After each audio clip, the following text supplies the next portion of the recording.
Philippa Marbrook leaned over the back of the chair, close enough that her perfume of orange flower and crushed violet brushed Anne's bare neck, and whispered 3 words she had been saving since the dressing bell.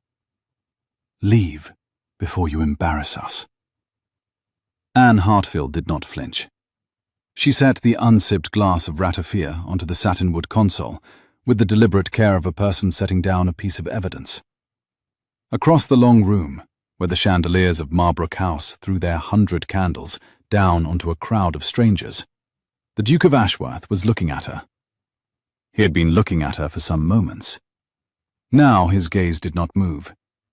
Behind her, Philippa straightened. She was wearing rose-pink silk with seed pearls along the bodice, and her smile was the smile of a hostess who has just settled a small domestic question. Beside Anne, on the cushioned bench, the engagement ring she had been given 2 hours earlier sat on her gloved finger, like something that had landed there by accident. "Did you understand me, my dear?" Philippa said, in her ordinary voice now, as though they had been discussing the music. "Edmund will be embarrassed if you remain. He is too kind to send you away himself. Allow me to spare him the trouble." Anne stood. Her grandmother's pearls, the only thing she had brought into this house 6 months ago that they had not been able to lift from her, swung once at her ears as she rose, and was still. She felt nothing she could not control. That was the discipline of 7 months in this house. You felt nothing you could not control. "Quite," she said, evenly. "You have been very clear." She walked the length of the long room, past the trio playing Pleyel, past the Dowager Lady Marbrook with her ostrich feathers nodding, past the small islands of silk and velvet and gloved hands holding glasses. And she did not look at the Duke of Ashworth as she passed within 4 feet of him. She did not look at anyone. She walked out of the drawing room and into the marble-floored vestibule, and there she stopped, because she had no coat, no carriage, and no place in London to go. The double doors of the drawing room opened behind her. They closed. "Miss Hartfield." It was the Duke. She had heard him speak only twice before, briefly, at dinners she had been seated at the opposite end of. His voice was low enough that the footman by the door pretended not to be in the room. She turned. "Your Grace? You have no carriage?" "No. I have one. It is at the gate. It is yours, if you will permit me." A pause. "Where would you like to be taken?" She had not, until that moment, permitted herself to consider where she would like to be taken. The question, clean, practical, requiring an answer, landed in her chest with a force she had not been expecting. She felt her composure lean, very slightly, the way a wall leans the moment before it falls. "I do not know," she said. The Duke of Ashworth did not look at her with pity. That was, she would think later, the thing she remembered first. But he looked at her the way a man looks at an account that is owed to him, an account he intends to settle. "Then permit me to suggest a destination," he said. "My sister keeps a house in Berkeley Square. Lady Beatrice will have a fire, a bed, and no questions. By morning we may discuss what comes next." Behind them, through the drawing-room doors, somebody laughed. "Your sister does not know me," Anne said. "She will be glad to," said the Duke. "She has been wishing for someone to argue with about the Caroline of Brunswick affair, and her usual partner is a parrot." Anne almost, very nearly, smiled. "Very well." He offered his arm. She did not take it. She walked beside him instead, 2 steps clear of his shoulder, and a footman opened the front door, and the cold, spring night air of London came into the vestibule like water poured into a cup. It tasted of coal smoke and wet horse, and the faint, distant green of new lime leaves on the trees in the square. She drew it into her lungs the way a swimmer breaks the surface. The carriage was a town brougham, dark blue, no crest. The crest had been ordered plain. She noticed the absence and filed it. He handed her up the step, gloved fingers, the briefest contact, and climbed in after her, and closed the door himself rather than wait for the footman. and rapped twice on the roof. The carriage moved. Inside, the dark was complete except for the 2 squares of yellow gaslight from the street lamps as they passed. He sat opposite her, hat in his lap, and did not speak. After a moment, Anne said, "May I ask you a question, Your Grace?" "Yes." "How long had you been watching me?" A pause. The carriage rocked gently over the cobbles of Grosvenor Street. "Since you came in," he said. 2.5 hours. "That was before Lady Philippa spoke to me?" "Yes." "Why?" "Because your father's name was Henry Hartfield," said the Duke of Ashworth, "and I've been waiting 11 years to repay him a debt." The carriage rolled on. Anne watched the gaslight slide across the back of his glove and across his ring and across his glove again.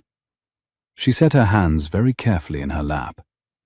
11 years ago she had been 14, and her father had been alive, and she had not yet learned that grief was a country with weather of its own. "My father," she said, "knew a great many young men.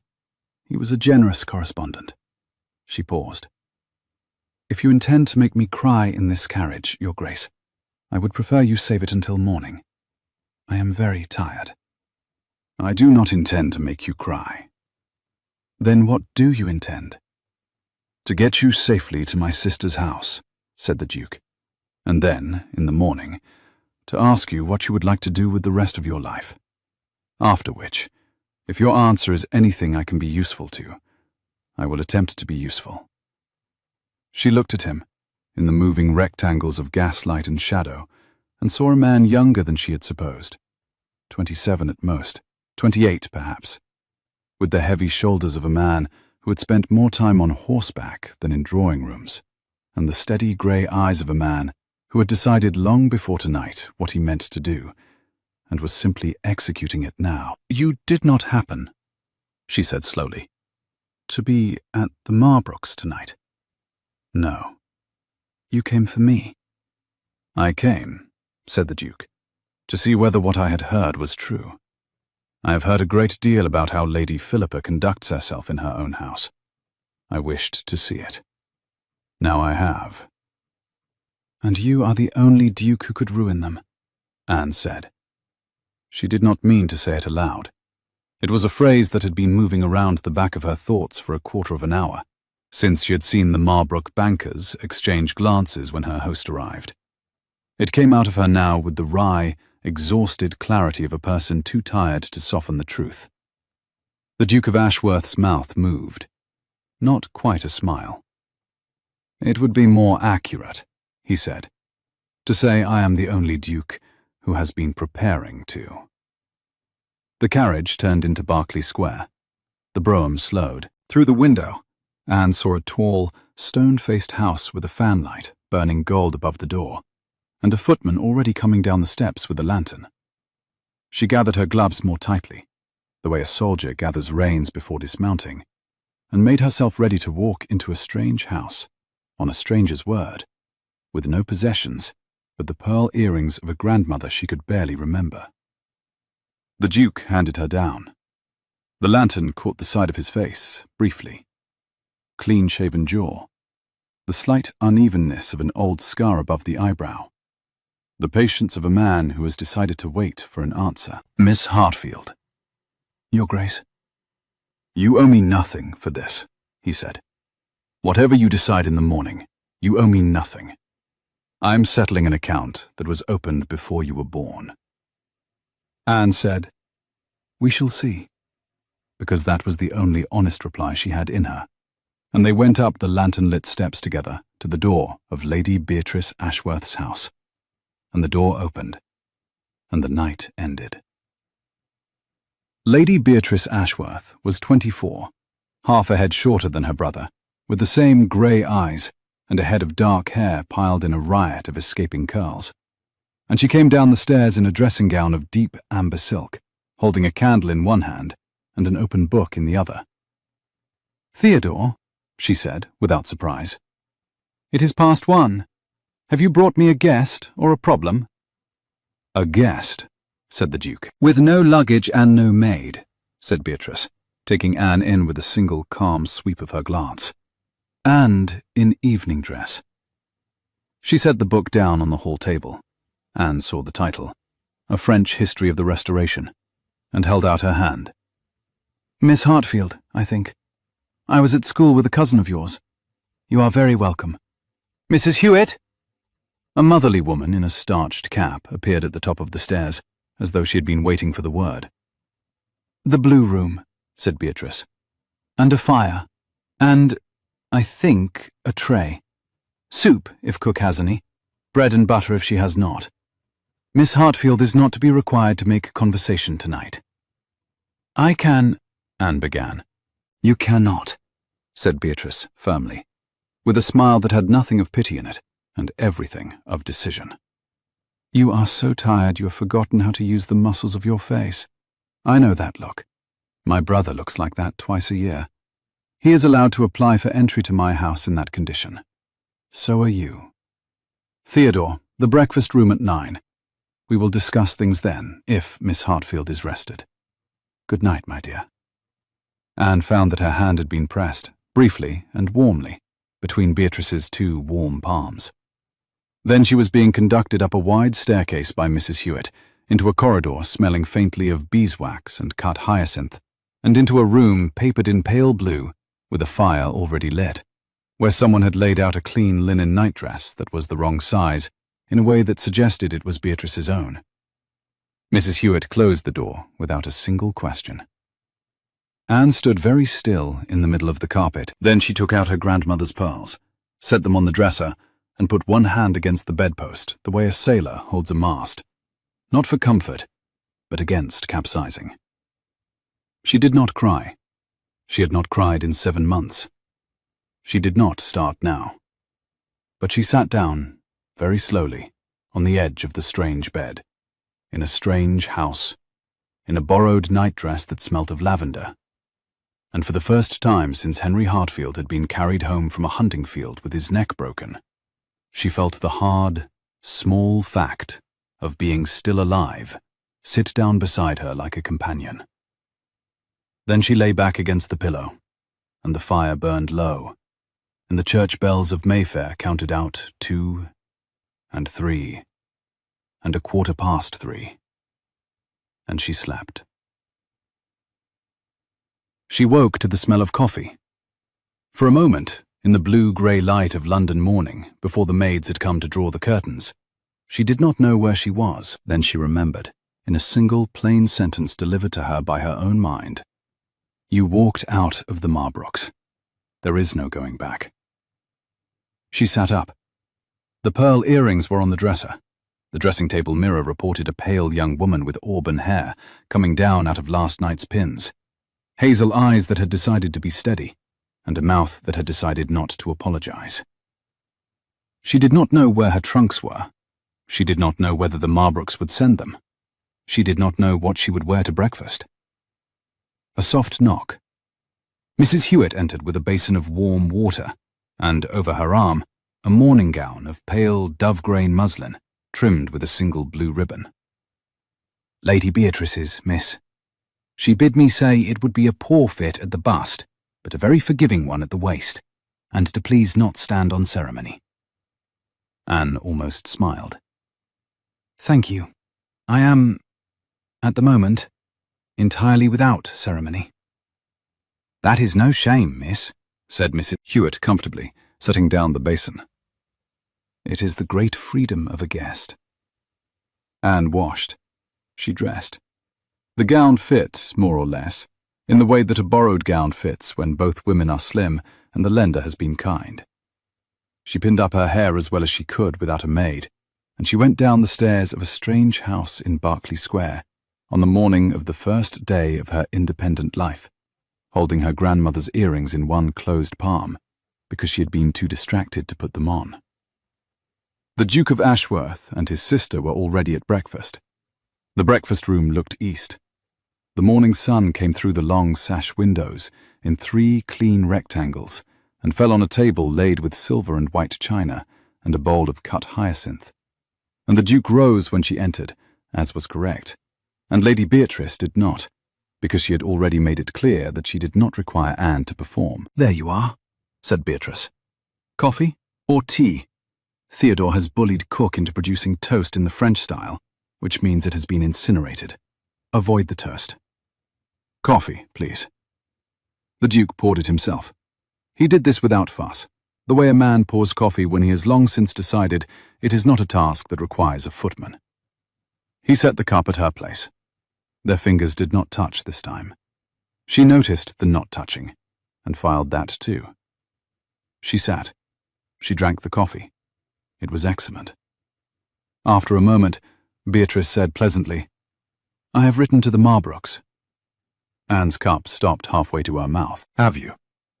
"A short note, politely worded, to the effect that you are with me, and that any luggage of yours that happens to find itself loaded onto a hackney coach by 10 this morning will be very gratefully received at the area door. I have implied, without quite saying so, that the Duke of Ashworth is taking a personal interest in your well-being. The Marbrooks, who have been borrowing rather rashly from one of my brother's banking acquaintances for some time now, will read between the lines." "Beatrice," said the Duke quietly. "I have not lied," said Beatrice. "I have informed." "You have arranged." "It is the same word in this house," said Beatrice. "Eat your incinerated toast." Anne set her cup down. She felt herself smile. Properly, this time. The kind of smile a person feels rising before they decide whether to let it. She let it. "You rode to the Marbrooks at, what, 7:30 this morning?" "7 exactly. I was awake, so was Mrs. Hewitt. The hackney is a private one, with my coachman's brother on the box. He has been instructed to refuse any inquiries except a polite goodbye." Beatrice buttered her toast. "I did not consult you, Miss Hartfield. I apologize for that. But I judged that if I waited until breakfast to ask, you would say it was not necessary, and that you would manage. And I judged that what you required this morning was for someone to manage on your behalf. For one morning only." Anne discovered, quite suddenly, that she had to set the coffee cup down because her hand was no longer entirely steady. She set it down. She put both hands in her lap, palms together, the way a woman holds her hands when she is making sure they will not betray her. "Lady Beatrice," she said, "I do not know how to thank you." "Then do not," said Beatrice cheerfully. "Eat, and, when you are ready, my brother has something to say to you which he has been rehearsing all night, and which he is, just now, dreading."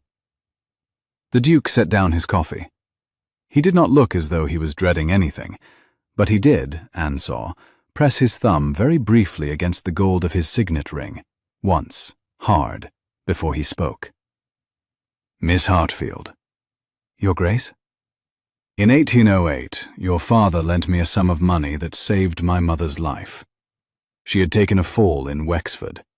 A London surgeon needed to be brought quickly, and at that time my own affairs were in disorder. Your father heard of it, and rode to my aunt's house in the rain to offer the loan in person, with no security and no terms, on the single condition that I should never speak of it." He paused. Anne did not move. "My mother lived another 4 years. Your father died in 1815. I tried twice to repay the loan to his estate, but the estate had passed through 3 sets of solicitors, and the second set had irregularities that made it impossible to be sure the repayment would reach his daughter. By the time I had untangled the matter, the estate was gone.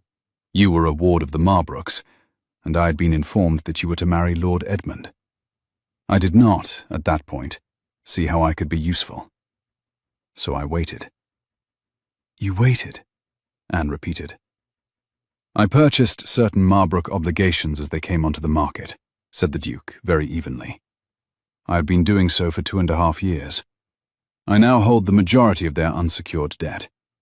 Last week I was informed by a friend in their bank that Lord Edmund's engagement to you was being publicly celebrated as proof that the family had, and I quote, secured the Hartfield estate against further leakage to creditors." Anne sat very still. "In short," said the Duke, "I learned that the marriage was not, on their part, a marriage. It was a debt management strategy." And I came to the engagement ball last night to see whether you knew. I did not know. That was clear. I had been told, Anne said slowly, that there was some Hartfield property, yet unsold, that my dowry had been arranged from it, that Edmund's father had done me the great kindness of housing me, and that the marriage was a matter of long-standing affection between the two families. Was it presented as a matter of affection? It was presented, said Anne, as a matter of inevitability, which, in the Marbrook house, is a different kind of pressure. Beatrice put her hand briefly over Anne's wrist and removed it. Miss Hartfield, said the Duke, I'm telling you because, as of this morning, you are the only person not in their employment who knows the actual financial position of the Marbrook family. That information is power. It is also heavy. I would like your permission to share that weight. Meaning? Meaning, said the Duke, that I propose to settle on you, in trust, an income equivalent to the loan your father made me, compounded at a fair rate over the years it has been outstanding. That income is yours, regardless of what you decide next. Walk out of this house at 11 and never see me again. Or remain in London under your own name, or take a cottage in Hampshire. Refuse it, and I shall disperse it to the parish your father served. The trust is irrevocable on my part, and entirely at your disposal. That is the debt. He paused. What I would like, separately from the debt, is your permission to act, with you and not on your behalf, in the matter of the Marbrooks. Lady Philippa whispered to you to leave because she imagined you were powerless. You are not. I should like that to become very widely known. The breakfast room was very quiet. Outside, in Berkeley Square, a milk cart was passing. Inside, the Duke of Ashworth was watching Anne Hartfield with no expression at all, which she now recognized as the expression of a man who had decided that whatever she answered, he would honor. She thought. She drank a sip of coffee, which had gone cold, and did not feel it. She set the cup down. Your Grace, she said. Miss Hartfield, I will accept the trust. I will not walk out of this house at 11, and I will give you my permission to act in the matter of the Marbrooks, but on 3 conditions. Name them. First, you will not attempt to spare me. Whatever you do, I do with you. I have spent 7 months being managed kindly by people who thought I could not bear to know my own situation. I cannot endure another minute of it. If we proceed as partners or not at all. The Duke's mouth moved, not quite a smile. Agreed. Second, you will not pay Philippa Marbrook back for what she said to me. You will not seek a private revenge on my behalf. The Marbrooks have done worse to other people than they have done to me. If we proceed because they have earned it from London, not because they have offended me. A pause. Then, agreed. Third, Anne hesitated. The third condition was the one she had not planned. It came out of her now anyway. Your sister has just done me one of the great kindnesses of my life. I should like, if she will have me, to be of some service to her in return. A companion, a secretary, something useful. I cannot remain here as a guest. I will not remain here as anything that resembles a charity. Beatrice clapped her hands together once, with the delight of a woman who has been hoping for this outcome since 7 o'clock that morning. Done, she said. I have been writing a history of the Stuart court for 4 years, and my eyesight is failing me in the evenings. You will read to me 3 nights a week. The 4th and 5th nights you may do as you please. The 6th and 7th you will accompany me to whatever appalling event Theodore has arranged. I shall pay you £80 a year, and you will have your own sitting room. Do you accept? I accept. Then it is done. Beatrice rose. Theodore, you may stay, or you may go to your club. Miss Hartfield, the morning is yours. Mrs. Hewitt has set up a writing desk in the small parlour. I imagine you will wish to write to your old governess. Letter paper is in the second drawer." Beatrice swept out. The Duke did not follow her. After a moment, he said quietly, "You are very like him." "Like whom?" "Your father." Anne looked down at her cold coffee. "He used to say something," she said, "when I was small, when I'd been knocked down by a pony, or by a cousin, or by anything. He used to say, 'Stand where you mean to be standing.' And then he would not help me up." The Duke did not speak. "He said it to you, didn't he?" Anne said, without looking up. "He said it to me," said the Duke, "the night he gave me the loan." Anne folded her hands in her lap, very carefully. "Then we know each other already, Your Grace," she said, in a manner of speaking. "Shall we begin?" Her trunks arrived at 10:30. There were 2 of them, hastily corded, smelling faintly of the Marbrook cellar where they had been stored for 6 months, because Philippa had been unwilling to give Anne a room with proper press space. On top of the larger trunk, a torn open note in Lady Marbrook's hand. "Miss Hartfield, your effects. Lord Edmund will be calling on Berkeley Square at 3 to discuss the misunderstanding. Pray be at home, ML. **. Anne read it twice. She did not show it to Beatrice. She set it on the writing desk in the small parlour, weighted it with a paper knife, and went upstairs to unpack. By 11, she had folded 3 day dresses and a single evening gown, a muslin of deep emerald that had been her mother's, and that the Marbrooks had not been able to find a use for, into the lavender-papered drawers of the blue room. She had hung up her 2 pairs of gloves. She had set out, on the dressing table, the small leather case that had accompanied her since girlhood, a miniature of her father, painted when he was 26, looking out from the ivory disc with the calm grey eyes of a man who already knew he intended to spend his life being useful. She stood for a moment, looking at it. Then she closed the case. Then she went down to the small parlour and wrote, in 15 minutes, a letter to her old governess in Hampshire that contained no self-pity, no theatrical apologies, and a small piece of London gossip about a parrot. It was the easiest letter she had written in 7 months. She sealed it. She felt, for the first time in those 7 months, like a woman with a chair and a desk and a window of her own. At 3 o'clock, Edmund Marbrook arrived. He was shown into the small parlour by Mrs. Hewitt, who announced him in a tone so neutral that Anne, watching from the window seat where she had been reading, had to bend her head briefly so that he would not see her smile. Edmund Marbrook was 26, fair-haired, slim-shouldered, well-bred in the slightly soft way of a young man whose mother had ironed his collars for him until the day he went up to Oxford. He had the kind of face that asked, before its owner had spoken, to be liked. He took her hands. She let him, briefly, and then withdrew them. "Anne," he said, "I have come about last night. There has been a most dreadful misunderstanding." "Has there?" "Philippa is desolated. She has been weeping in her room since breakfast. She could not have meant what she said. She had been at the punch, you see.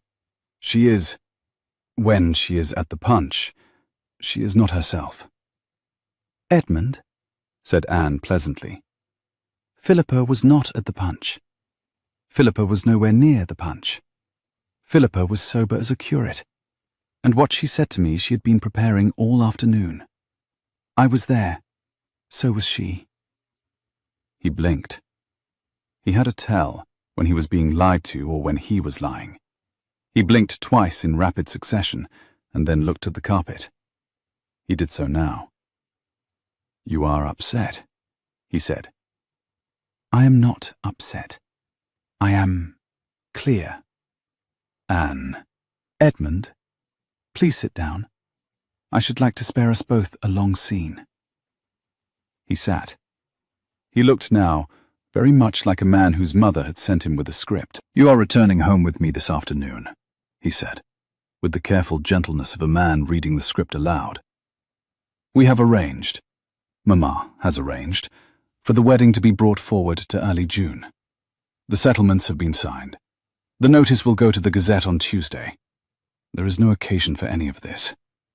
He gestured at the parlour, the unfamiliar small brass blotting weight on the desk, the single hyacinth in a glass. There is no occasion for any of this. There is. Anne. Edmund, look at me. He looked. He had blue eyes, a shade paler than his sister's. He had, and Anne saw it now, as she had not quite let herself see it before, the kind of blue eyes that looked like a child's. Not because there was anything innocent in them, but because there was no decision in them. Whatever decision was in his life, it had been made by someone else.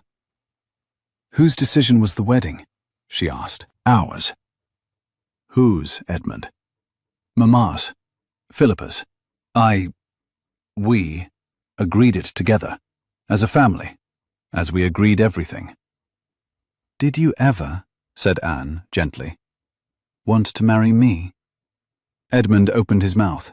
Edmund closed his mouth. Edmund blinked twice in rapid succession and looked at the carpet. Yes, he said. She did not laugh. She did not weep. She felt, very faintly, almost sorry for him, for the third time in this conversation, and for the last. Edmund, she said, I cannot marry you. Not in June. Not next year. Not in any month any of us could think of. The reason is not Philippa. The reason is that the engagement was contrived to settle Marbrook debts, and we both know it. And you have not the strength to say so to your mother. And I have not, any longer, the patience to pretend you do. Anne, I will say one kind thing to you, she said, and then I will ask you to leave. The kind thing is this. I do not blame you. I think you are a man your mother has made smaller than you needed to be, and I think you have not yet decided whether you mind. When you decide, Edmund, I shall be very glad to hear from you. But I do not propose to wait in your mother's house while you decide. I propose to make my own life. Will you go? Edmund did not move. Anne, he said, I am to be ruined. She did not flinch. By what? The settlements that were signed against the marriage. They mature in October. If there is no marriage, they fall in. The bank has given Mamma until then. After that, the bank will sell the obligations to a man who will collect them in earnest. I know. I was informed of it this morning. He stared. By whom? By the man who holds them. A long, long pause. Anne listened to a clock she had not yet heard before. A slim French clock on the mantel, ticking with the precise, uninvolved patience of a thing that had survived 2 revolutions. Anne, said Edmund slowly, whose carriage left with you last night? The Duke of Ashworth's. You stayed at his sister's house. Yes. He went, in perfect order, white. Anne watched the colour leave his face the way water leaves a porcelain bowl. She did not enjoy it. But she did not look away. Anne! Anne! His voice had gone quiet. Do you know what they will say? About the carriage. About staying the night in his sister's house. I will be made to fight him. Mamma will make me. I cannot fight the Duke of Ashworth, Anne. I have never fired a... I have never... Then don't, said Anne, and for the first time her voice rose. It rose only a little, because she was Anne Hartfield, and her voice rarely rose. But she heard the lift in it, and so did Edmund, and so did Mrs. Hewitt, who had been waiting by the door. Don't fight him, Edmund. Tell your mother that you will not fight him. Tell her that the engagement is broken because you broke it, not because I did. Tell her you discovered a financial arrangement you could not, as a gentleman, take part in. Tell her anything that is true and that you can stand behind. You will be ruined less by the truth than by the lies your mother is going to ask you to tell. He stared at her. Anne, who had spent 6 months watching Edmund Marbrook avoid every opportunity to choose, saw the flicker now, behind the soft blue eyes, of a man considering, briefly, what it might be to choose. It passed. "I cannot," he said. "I know," said Anne. "Mamma, I know, Edmund." He stood. He stood the way a man stands when he has run out of all the lines on his side of the page. He bowed. He left. Mrs. Hewitt closed the door behind him with the merest, most polite, most British of clicks, and Anne sat down in the window seat and put her hand for a moment over her mouth and breathed. After a moment, a footstep came along the corridor, and the parlour door opened, and the Duke of Ashworth came in. He had not been in the parlour during the interview. He had not been listening. He had been, by his own arrangement, in a chair by the front door for the entire half hour, with a book. "Has he gone?" "He has." "Are you well?" "I am, yes." She looked up. "Yes."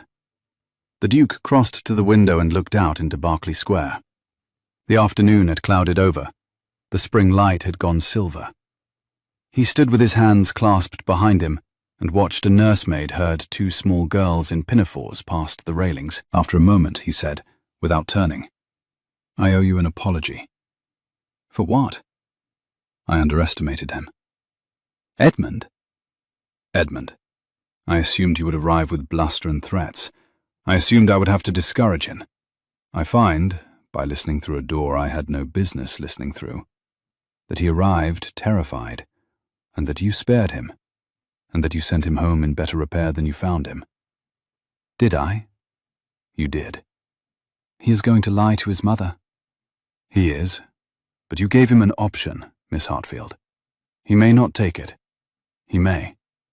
Either way, the option came from you. That was generous. I should not have known to do it." She laughed, suddenly, and it surprised her. "You? You would have terrified him on the front step." "I would have terrified him in the carriage on the way over," said the Duke, "which is why I was sitting in a chair by the door instead. Beatrice took the front step from me by force at 20 minutes past 2. "Where is Lady Beatrice?" "At her writing desk. She is composing a list." "Of what?" "Of all the people in London who owe her a favour, and who have, at one time or another, been to a Marbrook dinner. She intends, I think, to write them all by Friday. Beatrice's lists are instructive. She has been waiting to write this one for 3 years. Anne put her face briefly into her hands. When she removed them, her eyes were dry, and she was, not laughing exactly, but not far from it. "Your Grace," she said, "what happens next?" "Next? We wait 3 days. The Gazette notice will not appear on Tuesday. By Wednesday, a society murmur that a young heiress under Beatrice's protection has quietly released Lord Edmund. By Friday, Beatrice's list goes out. By Sunday, the Marbrooks find their lines of credit have stopped extending." "And on Monday?" The Duke turned from the window. "On Monday," he said, "we begin work. There is evidence in the Marbrook accounts of irregularities going back 12 years. I've had a partial audit performed, discreetly. The auditor is not, by training, familiar with how an estate runs. You are. Your father trained you to read a steward's book before you could ride side saddle. He told me so in 1808, with great pride. I should like, with your permission, to ask for your help." "My help?" "Your help. Specifically, the hour or 2 a day you can spare from Beatrice's history of the Stewart Court. The auditor will come here. The papers will be brought here. We will not visit any house we have not been invited to. We will not break a single law. We will simply read." "You wish me to read?" "I wish us to read." She thought. "Very well," she said. The Duke inclined his head, once, briefly, and said, "Thank you, Miss Hartfield." And then, because they were not going to talk about it any further today, he asked her whether she would care for a turn around the square before the rain came in earnest, and she said yes, and they went out into the cooling afternoon, and Beatrice watched them from her writing room window, and added a name to her list, and smiled to herself, and turned the page. The auditor's name was Mr. Bickersmith. He was a small, narrow, very quiet man in a brown coat, whose every pocket bulged with tied papers. He arrived at the Berkeley Square house on Monday at 9 in the morning, with 2 leather satchels, one for ledgers, one for correspondence, and a smaller bag from which, in the course of the morning, he produced 4 pencils, an apple, and a small canister of green tea that he insisted on brewing himself. The Duke set up the small parlour as a working room. The hyacinth was moved, the writing desk was extended with a leaf. By 9:30, the table was covered in ledgers, and the room smelt of old leather and beeswax. Anne came in at 9:45 in a plain morning gown of grey worsted. Beatrice had pinned a single sprig of rosemary to her shoulder. "For memory," said Beatrice, "and because you look entirely too solemn." "I am entirely too solemn." "Nonsense. You are dressed like a lady going to war. War requires a sprig of something." The Duke rose from a chair when Anne entered. Mr. Bickersmith rose halfway, blinked, sat down again, and then rose properly with a small bow of recovery. He had been told who Anne was. He had not been told that she would be working with him. "Miss Hartfield," said the Duke. "Mr. Bickersmith. Mr. Bickersmith, you will be working with Miss Hartfield, who knows estate accounts in the way that you know London banking, that is, professionally. Miss Hartfield, Mr. Bickersmith has been examining the Marbrook books for 3 weeks. He has questions. I think, before we proceed, you should hear what he has." Mr. Bickersmith looked, for the first time in 15 minutes, very nearly comfortable. He had a question. He put on his spectacles. He turned to the 3rd ledger from the left. "Ladies and gentlemen," said Mr. Bickersmith softly, "it is my opinion that the Marbrook estate has been, for at least the last 12 years, paying the wages of 19 tenants on the Greycoat Farms in Wiltshire, who do not, in fact, exist." Anne went still. The room went still.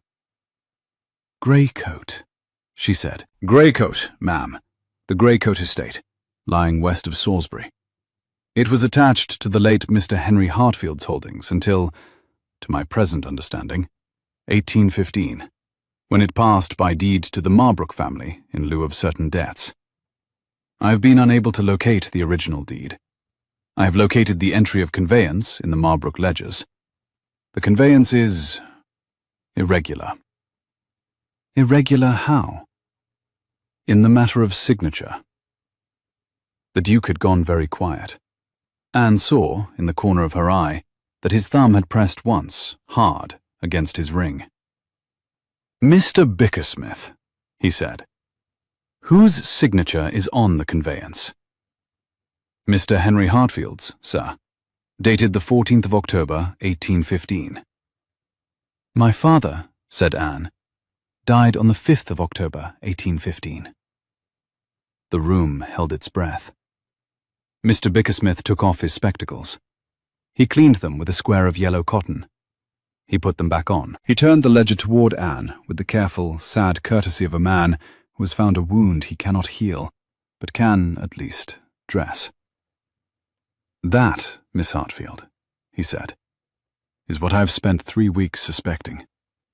I should like, very much, to be wrong." Anne looked at the page. The handwriting was a fair, slightly slanted hand that her father had not used since he was a young man in his 20s, when his fingers were lighter on the pen. By 1815, he had had a rheumatism in his right thumb that gave his signature a small, distinctive jog, visible in every letter she had received from him in the 4 years before his death. The signature on the page had no jog. "You are not wrong," said Anne quietly. "The signature is forged." "I am sorry, Miss Hartfield."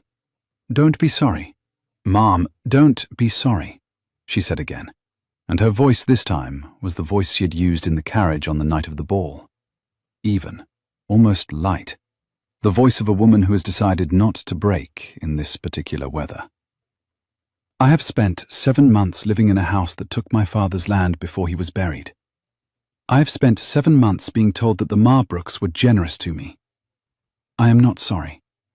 I am clarified. She set her hand flat on the page beside the forged signature. She looked at the Duke of Ashworth. He met her eyes. Your Grace, she said. Miss Hartfield. Greycoat was my mother's house. I was born there. My father is buried in the chapel there. I would very much like Greycoat back. Then we will get it back. Within the law. Within the law. How long? 6 weeks, said the Duke. 8 at the worst. Mr. Bickersmith's audit, plus a sworn deposition from the Marbrook estate steward, who I have reason to believe will swear it without resistance. After that we shall require a private hearing in Chancery. Lord Eldon owes me a court day. 8 weeks, said Anne. Very well. Let us begin. Mr. Bickersmith took up his pencil. The Duke seated himself at the far end of the long table. Anne opened the second ledger from the left and began to read down the columns of the year 1815 with the focused, unhurried attention of a woman who had been waiting, although she had not entirely known it, to do exactly this for 7 months. By noon, they had found 3 more forged signatures. By tea, 6. By dinner, the Duke had sent a private rider to a man in Wiltshire, and Anne worked on by candlelight beside the man who had, 11 years before, been given a loan in the rain by her father, and who was now, page by page, settling a debt that had grown a great deal larger than any of them had reckoned. The work had a rhythm. Mornings were Mr. Bickersmith's. Green tea, a pencil sharpened to a needle, ledger after ledger placed in the centre of the long table, while he and Anne read the columns aloud, item by item, the way 2 people might read the lines of a play. The Duke arrived when his work permitted, stayed as long as he was useful, and when he had nothing to add, he left them to it. By the end of the first week, Anne could tell, without looking up when he came into the room, the soft creak of the carpet by the door, the faint smell of the open air on his coat. She would feel her shoulders, of their own accord, lower a 1/4 inch when he entered. After the first week, he had taken to setting a small glass with a fresh cut of hyacinth at the corner of her ledger when he came. He did this without comment. He took our mother 1 cut flower at every visit in the last year, Beatrice said, on the Saturday, walking in the garden. He said it kept his hands occupied on the road. I have always thought it kept something else occupied. I tell you because I would not like you to misread it as routine. Beatrice, I am not in a position. Of course you are not. My brother, said Beatrice cheerfully, has promised himself he will not say a single thing to you, on any subject not strictly to do with the audit, until Greycoat is back in your name. I tell you only because it would be unfair to make a promise like that, and have nobody warn you that he has made it. You are warned. I shall now stop interfering. Thank you. Beatrice slipped her arm through hers, briefly. I have wanted a sister since I was 8. Theodore is no substitute. On the Monday of the second week, Edmund Marbrook called again. Mrs. Hewitt did not show him in. She did not, in fact, allow him past the front step. She returned to the small parlour with a card on a silver tray and a faintly amused expression. Lord Edmund, she said, is requesting an interview. He says it is urgent. He says he has, and I quote, Ma'am, information that Miss Hartfield will wish to hear. Show him in, said Anne, before the Duke could speak. The Duke looked at her. You are sure? I am sure. In here, with the ledgers? In here, with the ledgers. Mr. Bickersmith, I am very sorry. Would you mind closing that book and sitting on it for a 1/4 hour? Thank you. Mrs. Hewitt, show him in. Edmund came in. He had not slept. That was visible from the door. His collar was less than perfect. His hair, parted with the usual care, had a stray, fair lock falling over one temple that he had not bothered this morning to push back. He stopped at the centre of the carpet when he saw the Duke. He looked from the Duke to the table, to Anne, and back again. His mouth opened. His mouth closed. "Lord Edmund," said Anne pleasantly. "Anne, Miss Hartfield, Your Grace, forgive me. I had hoped to find Miss Hartfield alone." "Anything you have to say to Miss Hartfield," said the Duke evenly, "you may say in front of me, or you may say in your carriage on the way home. Miss Hartfield's choice." Anne nodded. "Then I will hear him," she said. Edmund swallowed. He came no further into the room. "Anne, I have not been able to sleep. Mamma says I'm to call you home. Mamma is... I cannot describe the temper my mother has been in for the last week. I did not come here to fetch you. I came here to warn you. Mamma she has decided that Lady Philippa is going to call upon Lady Beatrice this afternoon." Beatrice, who had been sitting in the deep window seat with her embroidery, and who had been quite still until that moment, set down her needle with the sharp, satisfied click of a woman who had been waiting for a piece of news with great interest. "Has she?" said Beatrice. "Yes, my lady." "With what intention, Lord Edmund?" "With the intention," said Edmund miserably, of having a frank, sisterly conversation with Miss Hartfield. With the intention, Mamma hopes, of persuading Miss Hartfield to return home before the matter goes further." "And your sister has agreed to make this call?" "Eagerly, my lady." "At what o'clock?" 3.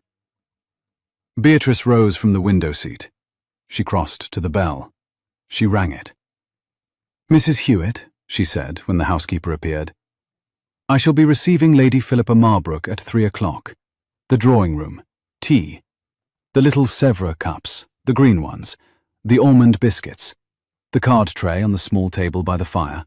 And Mrs. Hewitt, I should be very grateful if Miss Hartfield's tray were laid up here, in the small parlour, at 3:30.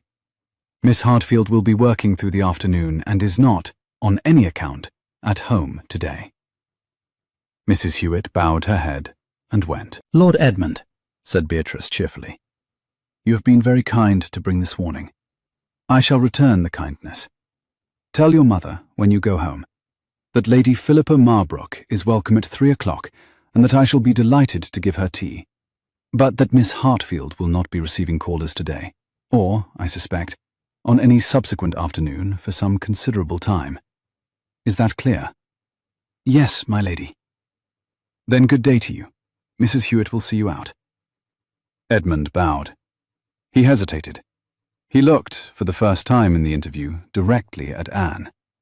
And what Anne saw in his face this time was not the script-reading boy of last week, but a young man who had, somewhere in the last 7 days, started to understand exactly what his mother and his sister had been making of his life. "Anne," he said, very low. "Edmund, I am sorry. I know you are. I will tell my mother. I will tell her what you said about choosing. I will try. That is all anyone can ask." He bowed again, more steadily, and went. When the door had closed, Anne sat down. Mr. Bickersmith, from his chair, slid the ledger out from under himself and reopened it without a word. The Duke crossed to the window and, after a moment, said quietly, without turning, "Miss Hartfield." "Yes." 3 o'clock will be a great deal more interesting than the audit can offer this afternoon. May I make a suggestion?" "Please." "We move the entire operation upstairs. Beatrice's small library on the 2nd floor. Door closed. I have a stenographer's notebook in my coat. We continue our work uninterrupted. Beatrice receives Lady Philippa alone.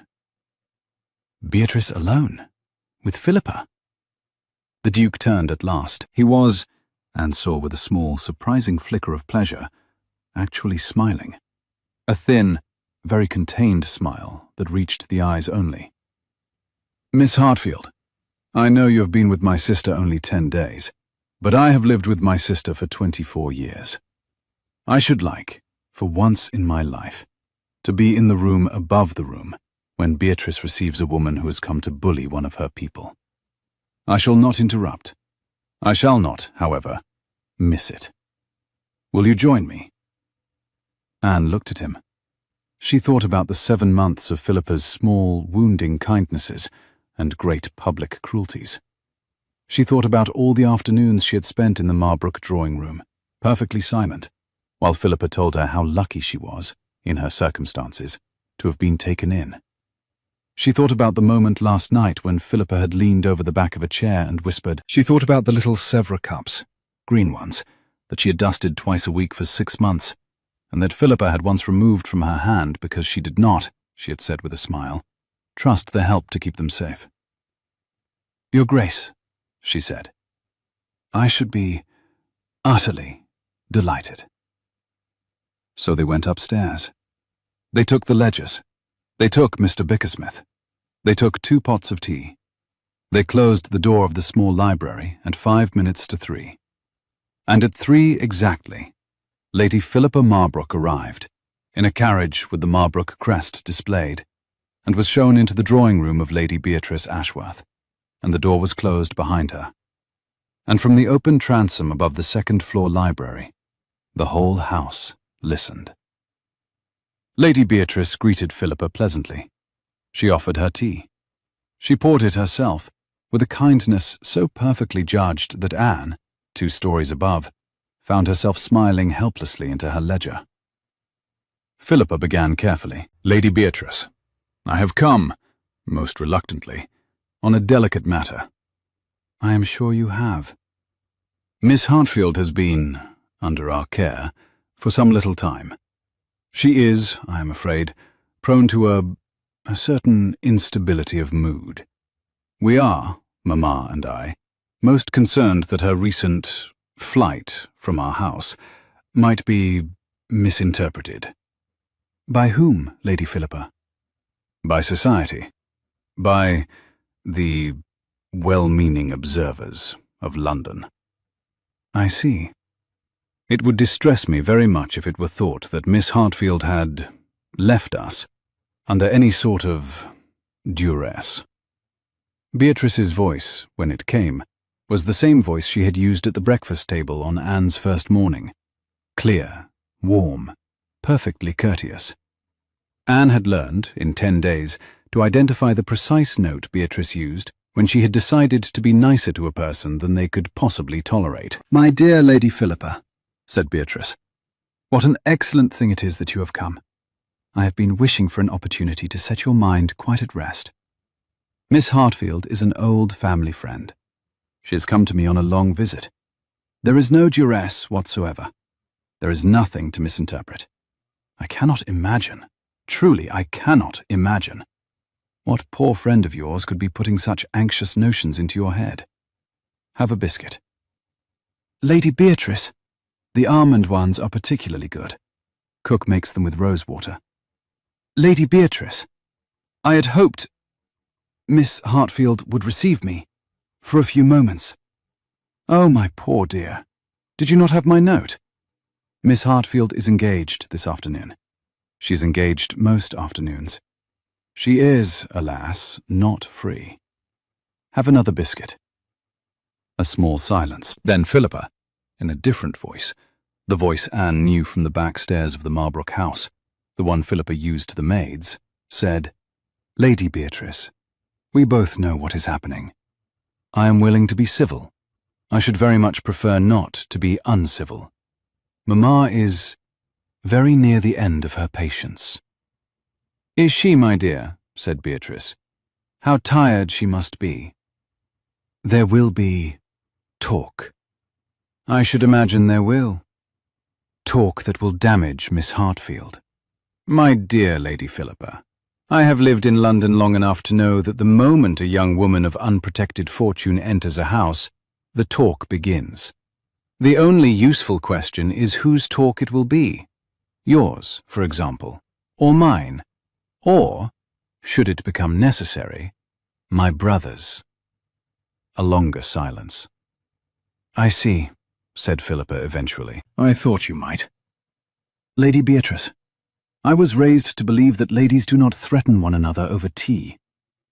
My dear, said Beatrice gently, I have not threatened you. I have informed you. It is a different word entirely, and in this house, it is the only word I use. Philippa rose. Beatrice rose with her, the perfect hostess.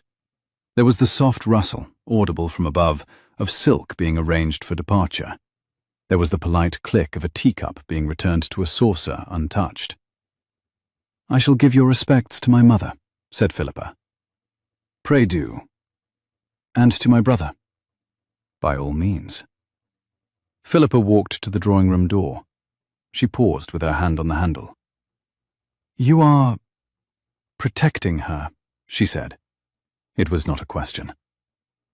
I am keeping her, said Beatrice. There is a difference. Good afternoon, Lady Philippa. The drawing-room door opened, then closed. The front door, downstairs, opened and closed. The Marbrook carriage rolled away down Berkeley Square. In the second-floor library, Mr. Bickersmith, who had been silently writing throughout, set down his pencil, blinked twice, and observed, with the quiet professional satisfaction of a man who has watched a master at work, Lady Beatrice is formidable. The Duke laughed. It was the first laugh Anne had heard from him. It was a quiet, surprised, absolutely unguarded sound. He looked, for a moment, 10 years younger. My sister, he said, has been formidable since she was 4. Anne, at her ledger, smiled and wrote a single line in the margin in pencil, a line she did not show anyone, but that she would discover 6 months later, when she was packing the ledger to take down to Greycoat. The kindness of women who have decided you are theirs. Then she turned the page, and they went back to work. The next escalation came on Friday. It came not from Philippa, who had, to Beatrice's quiet enjoyment, gone into a sulk and was reportedly refusing to leave her dressing room, but from Lady Marbrook herself. The Dowager wrote, on her crested paper, in her own hand, to the editor of the Morning Post. The letter was a model of injured maternal feeling. It described, at length, the strange and sudden indisposition of the dear young Miss Hartfield, and the most painful disruption this had caused to the wedding plans of her son, who has shown himself in this matter the very pattern of forbearance. The letter did not appear in the Morning Post. It did, however, find its way, via a junior clerk in the Post's offices, who had been dining the previous Tuesday at the Berkeley Square house, and who had been waiting, with delicate amusement, for exactly such a letter, onto the Duke of Ashworth's breakfast tray on Saturday morning. The Duke read it twice. He folded it. He passed it to Anne. He poured her coffee. Read this, he said. Then tell me whether we hold our hand or move. Anne read it. She read it twice. She set it down. Move, she said. Beatrice, across the table, set down her own cup with the same satisfied click she had used the previous Monday. At last, she said. What does moving look like? Anne asked. The Duke leaned back in his chair. For the first time since she had known him, he looked not pleased, exactly. Pleased was a word for smaller men. He looked settled, as though a thing he had been turning in his hands for a long time had at last warmed to his palm. Moving, he said. Looks like the audit complete by Tuesday. A private letter Wednesday from a man at the Bank of England to the Marbrooks' principal banker, requesting a quiet consolidation of their lines. A paragraph in the Gentleman's Magazine Thursday concerning irregular conveyances out of the Hartfield estate in 1815. A private interview Friday with Lord Eldon, for which Beatrice has already secured a date. And on Saturday, our presence at Lady Constance Lacey's Spring Benefit Ball, where Lady Marbrook will be, for the first time in the season, quite publicly not looked at. "All of London will be at the Lacey Ball," said Beatrice. "Lady Constance never forgives the people she does not invite. Everyone goes." "Everyone goes," said the Duke. Anne sat very still. The morning sun came through the window and caught the silver of the coffee pot. She thought of Philippa in rose-pink silk. She thought of Philippa 6 months ago, the day after Anne's first appearance at the Marbrook breakfast table, telling her, with a smile, that Anne must not feel awkward at a public ball. "People of your station are quite expected to remain seated." "Will I," said Anne carefully, "be expected to remain seated?" "Anne," said Beatrice with a slow, delighted smile. "Anne, my darling, you will be expected to lead the second set, with my brother, who has already arranged it with Lady Constance. Lady Constance is on my list. Lady Constance has already this morning sent over the order of dances. The second set is yours." "Beatrice?" "Yes?" "What am I going to wear?" "Ah," said Beatrice, "I had hoped you would ask. Madame Florine has been waiting for 10 days to be asked. I have a carriage at 12. We are going to Madame Florine's now.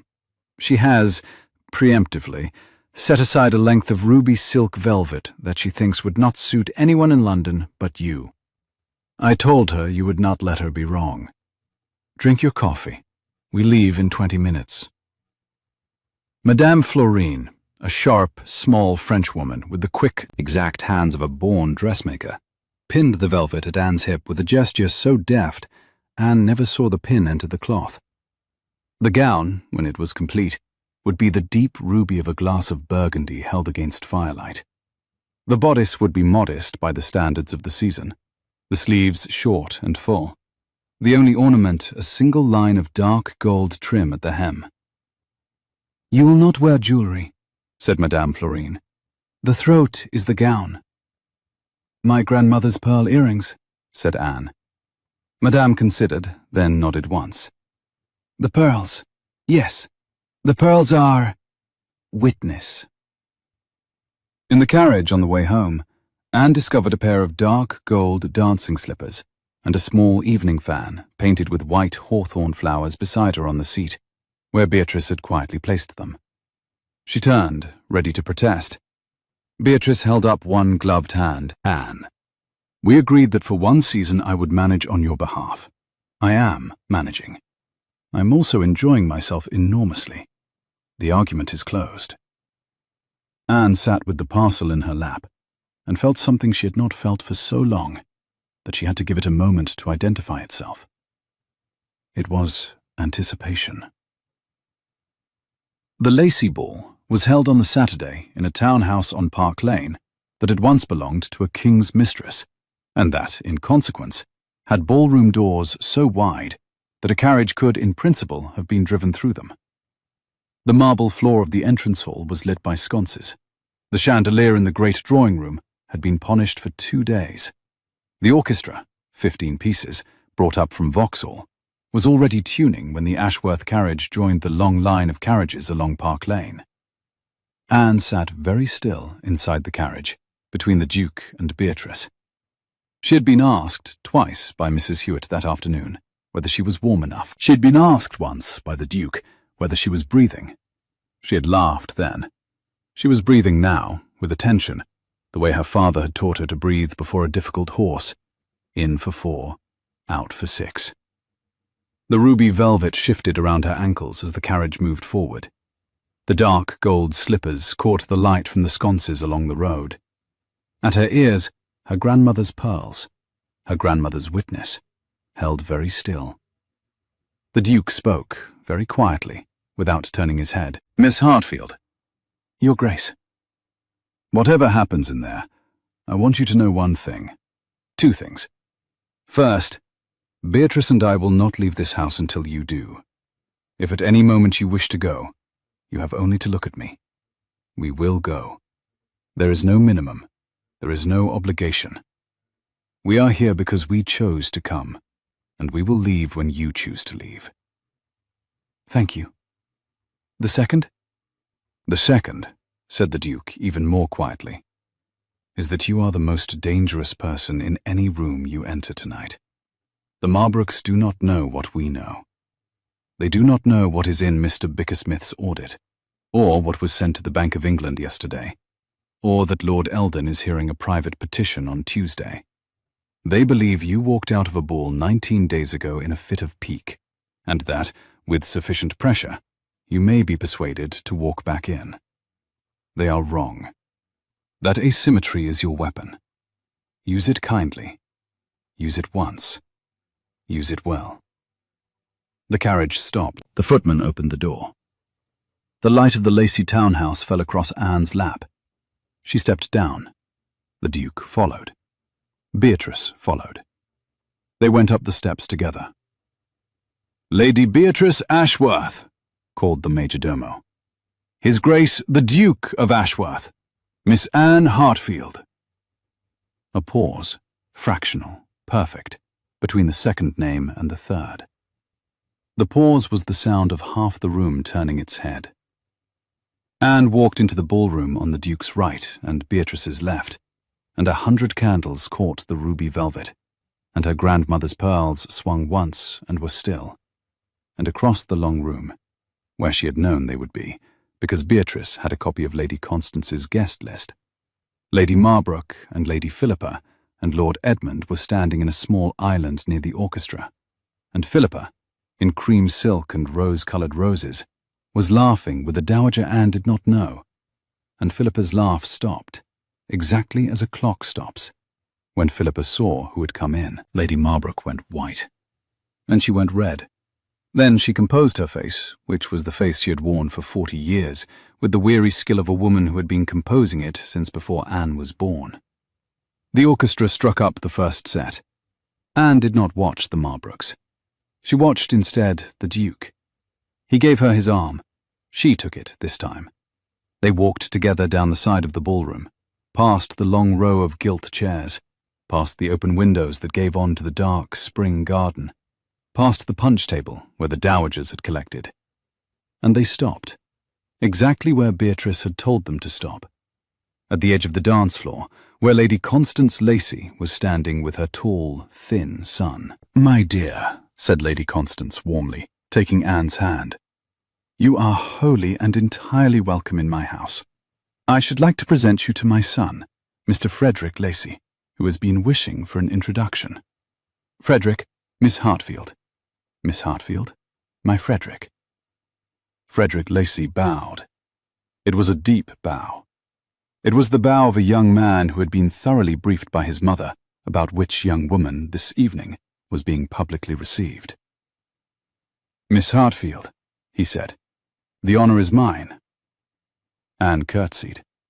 The first set was forming. She gave her hand to the Duke for the second, as Beatrice had arranged, and she and the Duke took their place at the head of the floor, exactly opposite the place where the Marbrooks were standing, and Lady Constance, with the calm, steady deliberation of a great hostess making a permanent statement, began the dance herself, with a partner of her own choosing, and the orchestra moved into the first figure, and London, almost the whole of London, saw that Miss Anne Hartfield, niece by marriage of nobody in particular, was tonight standing up in the second set with the Duke of Ashworth. The Marbrooks did not move. The dance began. Anne had not danced in 11 months. The figures came back to her at once. They had been taught in her mother's drawing room by a master from London who had despaired of her cousin and adored her, and she found her feet without effort. The Duke, she discovered, was an excellent dancer. He did not show off. He did not lead her too firmly. He moved like a man who had taken trouble in his youth to make himself adequate at a thing he had not, by nature, found easy. In the third figure, when they passed close, he said, under his breath without looking at her, "Philippa is leaving." "Already?" "With her mother. They are walking towards the door. Lord Edmund is staying." "Is he?" "He is." A turn brought them apart. A turn brought them back. "Anne," said the Duke, her name for the first time, the unaccented Anne. "Look at me." She looked.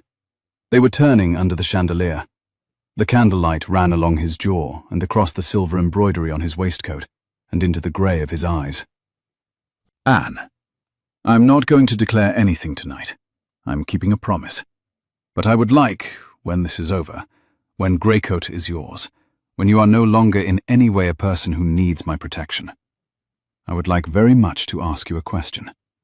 I do not require your answer now. I wished only to say so that the question, when it comes, will not surprise you." "It will not surprise me, Your Grace." "Theo." "It will not surprise me, Theo." The figure ended. They returned to the head of the line. The orchestra struck the second set. Lord Edmund Marbrook, at the edge of the floor, watched them with the eyes of a young man who was, perhaps for the first time in his life, actually seeing something. The dance went on. Philippa and her mother left the Lacey ball at 10 minutes past 10, without taking their leave of Lady Constance, which in the world of Berkeley Square was the social equivalent of striking the hostess. Lady Constance, the next morning, would write a single line about it in her journal. The Marbrooks departed before the supper dance. I shall not, I think, ask them again. Anne danced the second and the fourth and the supper sets. She was introduced to a great many people, all of whom had been quietly briefed by Beatrice, and all of whom addressed her as Miss Hartfield of Greycoat. The phrase was new. By midnight, it had circulated the entire ballroom. By the following Tuesday, it would be in 3 columns of the Morning Chronicle. Anne did not dance with Lord Edmund. He did not ask her. What he did, instead, was, at 11:30, while the supper dance was forming, cross the ballroom in his quiet, soft-shouldered way, stop in front of Anne, where she stood with Beatrice by an open window, bow, and say, in a clear, controlled voice that was entirely his own, and not his mother's, "Miss Hartfield, I have informed my mother this evening that I will not under any circumstances pursue any cause of action against the Duke of Ashworth, or against yourself in connection with the broken engagement. I have informed her that I regard the engagement as having been ended by my own decision, on grounds of irregularities in the family's financial conduct of which, to this point, I have not been fully aware, but which I now choose to acknowledge. I wished, before any of this becomes public, to say so to you in person. I hope very much that you will accept my apology." Beatrice, at Anne's elbow, said nothing. The room around them, sensing the small, charged quiet, drew back a half-step. Anne extended her hand, not for a bow, not for a kiss, but as one extends a hand to a person one has decided to forgive. "Lord Edmund," she said, "I accept." He took her hand. He bowed over it. He did not kiss it. He returned it. "I shall not trouble you again," he said. "I do not believe you will be a trouble." He bowed once more. He walked, alone, and now visibly alone, in a way nobody in the room could mistake, across the ballroom and out through the doors into the night, where his own carriage was waiting. The carriage moved off down Park Lane. London noted, in the way that London noted things, that Lord Edmund Marbrook had, between 11:30 and 11:45 on the night of Lady Constance Lacey's spring ball, chosen to leave his mother and become, from that evening, a person who would have to make his own decisions. The Duke, returning from the supper room with a glass of lemonade for Anne, watched Edmund go. "Well," he said. "Well," said Anne, "he will not be ruined." "No." "He may even be useful." "He may." The Duke handed her the lemonade. She took it. Their fingers met around the cool stem of the glass and remained there a moment longer than was strictly necessary. Beatrice, from a tactful 3 feet away, examined a piece of the wallpaper with sudden professional interest. Anne drank her lemonade. The orchestra began the supper dance. The Duke took the empty glass from her, set it down, and gave her his hand again. She took it. They went onto the floor. In Berkeley Square, in a small library on the second floor, on a desk under a tied bundle of correspondence, a single sheet of cream-coloured parchment lay folded in three with a Treasury seal upon it. It had been delivered that afternoon by a private messenger from Lord Eldon. It bore, on its outer fold, 6 words in Eldon's dry, exact hand. Tuesday, 10 in the morning. Granted. Greycoat was, although Anne did not yet know it, on the floor of the Lacey Ball, in ruby velvet, dancing with Theodore Ashworth under 1,000 candles.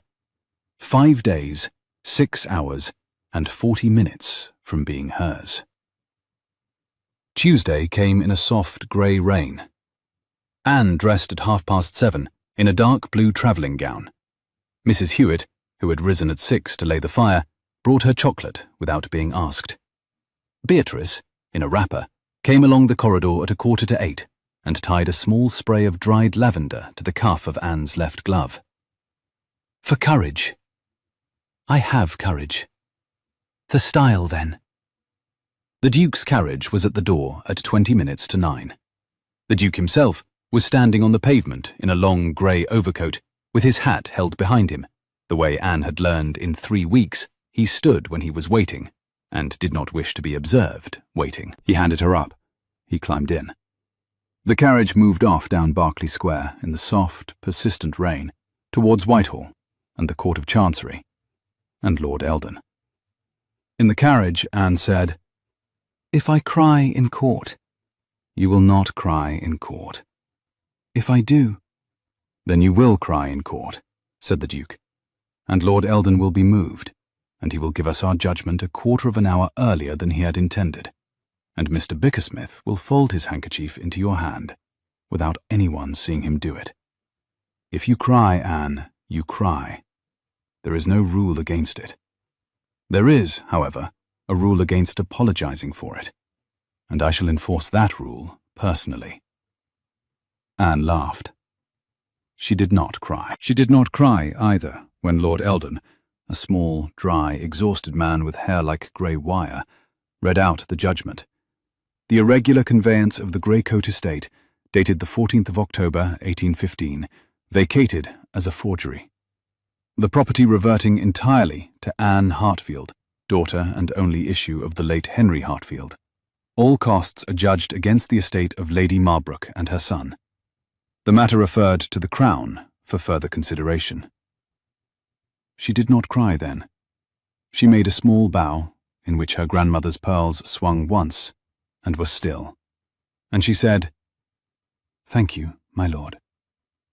Lord Eldon looked at her over his spectacles. He inclined his head, the merest fraction of an inch.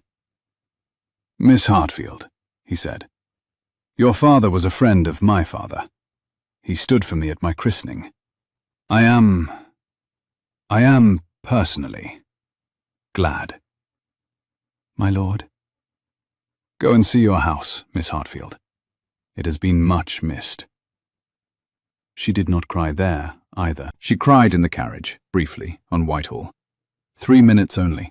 The brief, sharp, silent cry of a woman who has been working for 19 days at something that has gone exactly the way she planned, and who needs 3 minutes alone in a moving carriage with a man who has been settling a debt to her father since 1815, to allow her face to admit it. The Duke handed her a handkerchief. He handed her, from the seat beside him, a small flask of Madeira. He poured her a thimbleful in a silver cup. "Drink," he said. "I do not drink." She drank. The Madeira was warm and slightly sweet. The carriage rocked over the cobbles past Banqueting House. The rain on the carriage roof was the rain her father had ridden through to find a young man with no money and a dying mother in 1808. She did not say anything for several minutes. When she did, what she said was, "When can we go and see it?" "Greycoat." "Greycoat." "Tomorrow," said the Duke, "if you wish." "I wish." "Then tomorrow." "With Beatrice." with Beatrice. And Mr. Bickersmith. And Mr. Bickersmith. He has, I should warn you, already packed. She laughed. The laugh came out a little ragged. It was, she realized, the first sound of her own laughter in a very long while, and she let it run. That night, in the Blue Room in Berkeley Square, Anne could not sleep. It was not exhaustion. It was the opposite of exhaustion. A low, thrumming current under her skin, a kind of quiet electric attention that her body had not known how to discharge. The case had been won. The judgment had been read out. Lord Eldon had inclined his head. Mr. Bickersmith had folded his handkerchief into her hand without looking. Greycoat was hers, in fact and in law, in a way that no Marbrook signature, forged or otherwise, could now disturb. By every reasonable accounting, she should have slept like a stone. Instead, she sat at the small writing desk in her dressing gown, with the candle low, and she looked at her father's miniature, and she did not look away. The miniature lay open in its little leather case on the blotter. Henry Hartfield, 26, looked back at her in oils, clean-shaven, clear-eyed, a thin line at the corner of the mouth where a lifetime's habit of not quite smiling had already begun. The portrait had hung in her father's dressing room until 1815, and had then disappeared, into one of the Marbrook trunks, she now knew, and out of one of those trunks into a drawer of the Blue Room, on the morning after she had walked out. She had not, until tonight, taken it out. She had not been ready. She turned the miniature, slowly, in its case. The back was the back of any miniature. Green-grey velvet, somewhat moth-mottled, with a small oval of glass set into it, under which her mother had, at some point in the 1790s, slipped a single curl of dark hair, tied with a thread of gold silk. Anne had known about the curl since she was 9. She had not, until tonight, looked at it closely. Now she did. The thread of gold silk, on close attention, was not a thread of gold silk. It was a single fine line of writing on the smallest possible strip of paper, rolled tight as a needle, and only the gold-painted end of it had been visible from outside the glass. Her mother, her quiet, careful mother, who had read Maria Edgeworth and trained roses and made brown bread, and who had, as it now appeared, possessed one further small private competence, had hidden, in the back of the miniature, a paper she had wished her daughter to find. Anne looked at the curl of hair and the little gold-painted spike of paper for perhaps 90 seconds. Then she stood up. She crossed the room. She opened the writing desk's lower drawer, took out the small horn-handled penknife she had used as a girl, sat down again and, with the slow, exact attention of a surgeon who had learned to keep her hand still through harder things than this, eased the back of the case open. The little gold-painted strip slid out into her palm. She unrolled it. There were 11 words. Greycoat is yours. The house, the land. Look in the long gallery. Her mother's hand, older than the portrait.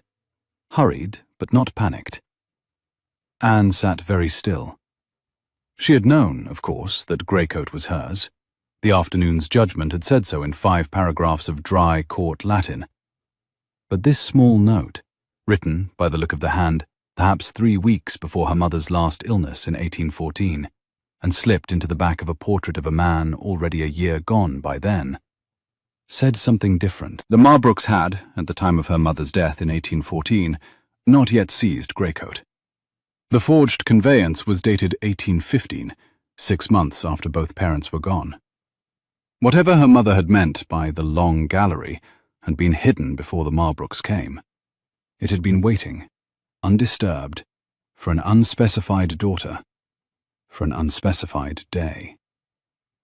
The candle made its small, steady sound. Outside in Berkeley Square, a single late carriage went past, its wheels muffled on the cobbles by some recent rain. The London bells counted out the half-hour after midnight. Anne folded the small paper in half. She slid it, very carefully, into the back of her father's miniature, beside the curl of hair, and pressed the case shut. She set the miniature in the center of the blotter. She blew out the candle. She did not sleep at once, but she sat for a long time in the dark of the blue room, with her hands folded in her lap, looking at the dim suggestion of a bedpost against the curtain. And what she felt, for the first time in 11 years, was not loss. It was an instruction. She had been left an instruction. In the small hours, somewhere between 3 and 4, she finally slept, and her last thought before sleep was the long, unbroken row of 8 tall windows in the Greycoat Long Gallery. The way the light came through them in the late afternoon, and the way her mother, slim, dark-haired, never very still, had liked to walk that gallery before dinner, with one hand drawn lightly along the panelling, counting, as she went, the small carved roses set into the wood. They set out the next morning at first light. The carriage rolled out of Berkeley Square in the pale, watered grey of 5:30. Milk carts and night soil men still moving in the thin London dawn. And by the time the 4 horses had reached Hyde Park Corner, the first edge of cold blue had begun to show along the eastern roofline. Anne sat by the window, with her gloved hands tucked into the deep pocket of her travelling cloak, and watched the city give way, in long, quiet stages, to country. Beatrice, opposite, was making a list on a small pad balanced on her knee. The Duke, beside Anne, was reading a letter. Anne breathed in slowly, 4 counts. She breathed out, 6. She had not, until the carriage moved, allowed herself to know that she was afraid. "Anne," said Beatrice without looking up, "you are breathing in the wrong rhythm. You are breathing as though you were about to swim a long way underwater." The Duke turned a page of his letter. Without looking up, he said, mildly, "Beatrice, leave her alone. She is breathing as her father taught her to breathe. It is the breathing for difficult horses. It is excellent breathing." Beatrice subsided into her list with the dignified muttering of a woman whose advice has been overruled by the exact authority she had appealed to. Anne felt her mouth lift very slightly at one corner. By Staines they had crossed the Thames. The road climbed onto Surrey heathland, dropped through the long beechwood at Hook, climbed again towards the bleached chalk country above Basingstoke. Anne sat with her hands folded and watched the country come towards her. Fields of new green wheat, hedges thick with cow parsley. She did not weep. The country was the country of her childhood, and her childhood had not gone anywhere. It had simply waited for her.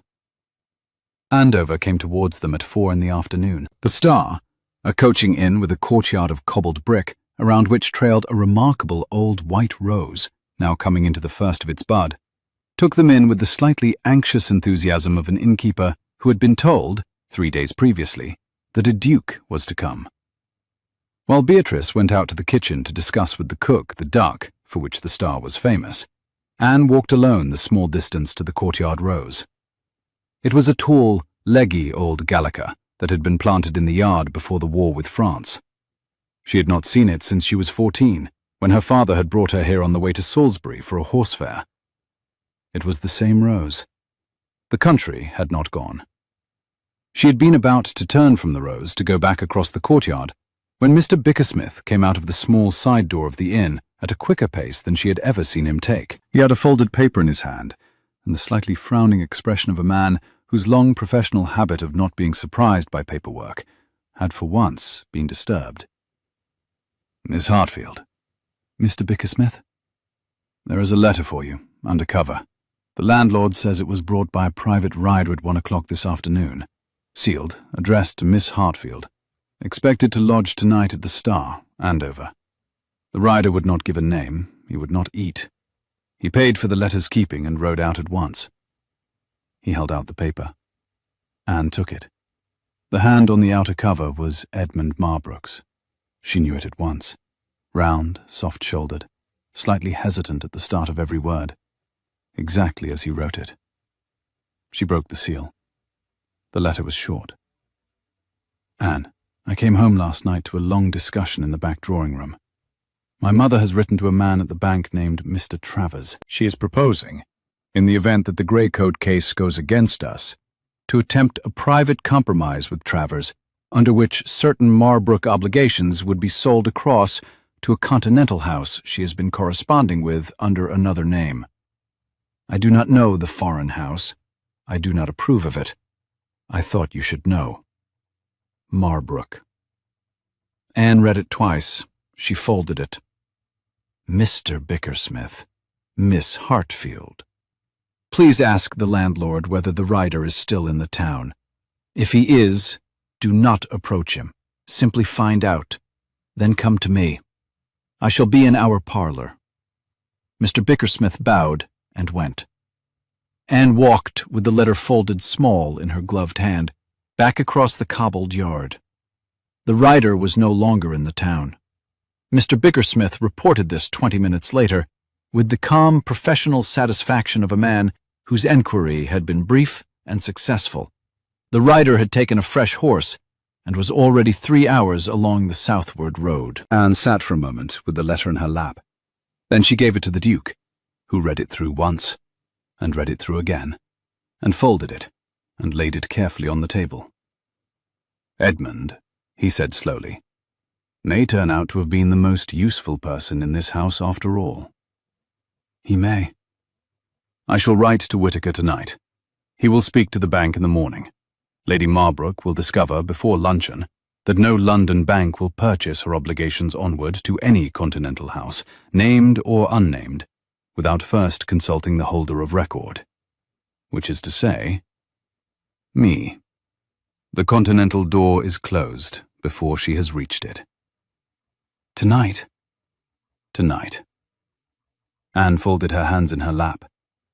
Theo, he did not need to send this letter. He might be ruined for sending it.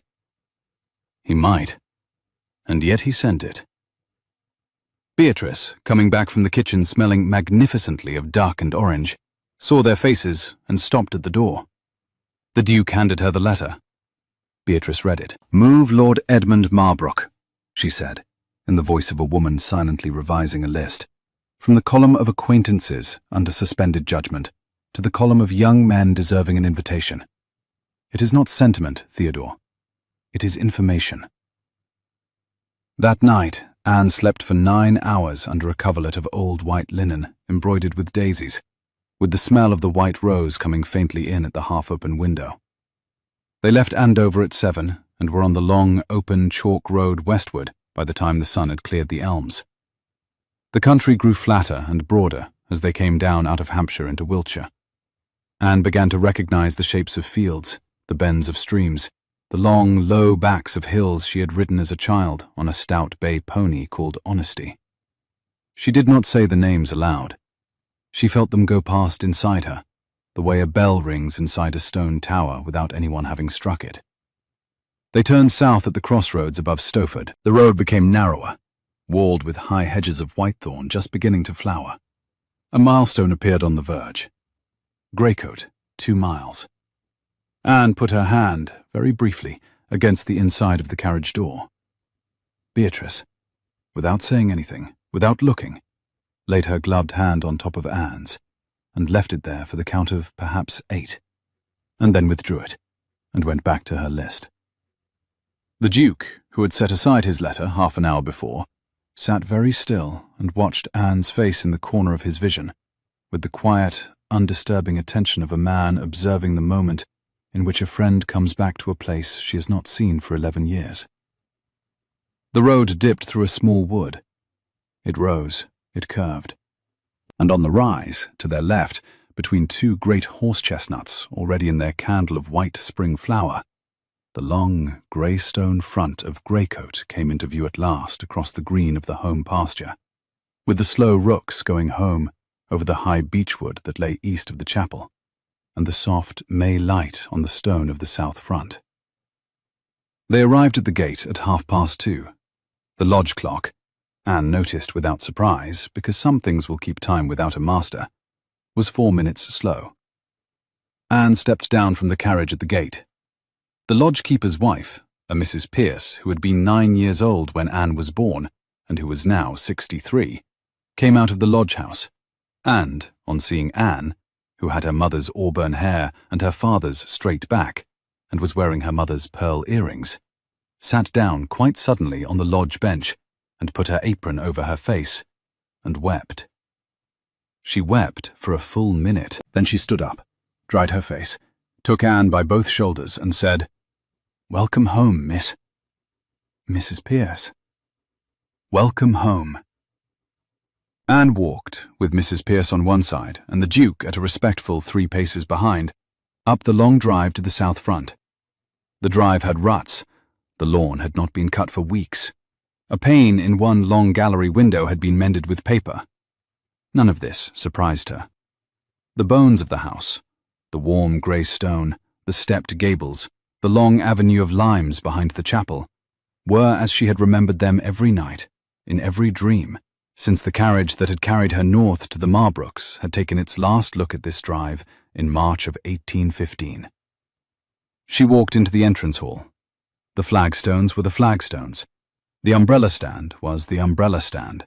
An ugly, carved bear holding out a brass tray, a thing her father had brought home as a joke from a sale in Salisbury when she was 6. The bear was still there. She put her hand on the bear's nose, briefly. The brass was cold. Then she walked through the long gallery to the library. And the library was, yes, the library. Bookshelves to the ceiling, with the gaps where the Marbrooks had taken away the 4 volumes of her father's Pliny and the 3 volumes of her mother's Maria Edgeworth. But otherwise, the library, with the Indian red carpet, with the high, tall window that looked out onto the rose garden, with the scratched ink stain in the shape of a dog on the corner of the great table where her father had spilled an inkpot in 1810 and refused to have the table revarnished because, he had said, it was now an improvement. The ink-stained dog was still there. Anne sat down in her father's chair at the table. She did not cry. She had cried in the carriage on Whitehall. She had run out, that day, of crying. Instead, she pressed both hands flat onto the cool surface of the table beside the ink-stained dog and breathed in the smell of beeswax and old book paper and, through the open window, the cold green smell of the box hedges in the rose garden, which she had not smelt in 11 years, and which she had not, until that moment, allowed herself to remember she missed. Behind her, the Duke of Ashworth said, very quietly, "Anne." "Theo." "Stand where you mean to be standing." She turned to look at him. He had stopped just inside the doorway. He was holding his hat against his chest, and he was, she saw, holding it the way a young man holds a hat at a funeral. His face was, for once, perfectly readable. A man who had spent 11 years repaying a debt, and who had, in this moment, in this room, finished repaying it. "I am standing where I mean to be standing," Anne said. "Yes." "Thank you, Your Grace." "Theo." "Thank you, Theo." They looked at each other across the Indian red carpet. Beatrice, in the doorway behind him, said briskly, "Mrs. Pierce, my dear, is there a tea kettle in this house?" "There is, my lady." "Then for the love of all that is holy, let us put it on. Theodore, stop standing about. Anne, my darling, I have a list. Mr. Bickersmith, get out the inventory. Greycoat, listen to me. Greycoat needs running." They stayed at Greycoat 3 days. In those 3 days, the household, the Pierces, an old gardener named Tom Webb, a half-blind cat named Mrs. Whittaker, gathered around Anne the way bees gather around a queen returning to a hive long queenless. The broken window was measured for new glass. The roses were pruned by Anne herself with her mother's old secateurs. Henry Hartfield's grave was found exactly where Anne had left it 11 years before, with a single sentence. He was generous. On the second morning, Anne walked the long gallery alone. It ran the whole length of the south front, 8 tall sash windows on one side, 8 panels of dark oak on the other. The floor, a long, unbroken stretch of Cornish slate that her mother had insisted on, against the advice of every architect available between Salisbury and Bristol. The morning sun came in through the 8 windows in 8 clean rectangles. The dust danced in them. Anne walked from the eastern end to the western end, with her hand drawn lightly along the panelling, counting, as her mother had counted, the small carved roses set into the wood.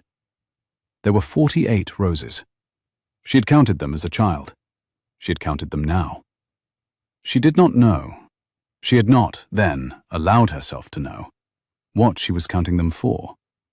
She knew now. Somewhere along the panelling, a rose had to differ. She walked the gallery a second time. She walked it a third time. On the fourth pass, she walked it slowly, with the very tips of her fingers. And on the fourth pass, at the center of the western half, on the third panel from the chimney-piece, one of the small carved roses moved very slightly under her fingers when she pressed it. The carving had been hinged. The hinge was tight, but it had been used once and had been put back without locking. She slid the rose aside. Behind it, there was a small recess, perhaps 8 inches deep, perhaps 4 wide. A single tied bundle of papers, wrapped in oilcloth. Anne took the bundle out. She sat with it on the long oak window seat and opened it slowly. The original grey-coat deed, intact, under her father's hand and the crown seal of 1798. 3 letters her father had written to her mother during the war. A sheet of every greycoat tenant's rent for 10 years past in her mother's clear copperplate. And one further, small, folded paper that she put aside in the deepest pocket of her travelling cloak to read alone, later. She replaced the rose. She tested it twice. It held. She wrapped the rest of the bundle and went down to the library, where Mr. Bickersmith was already at the great table with the home farm receipts, and she set the original deed in front of him, without speaking.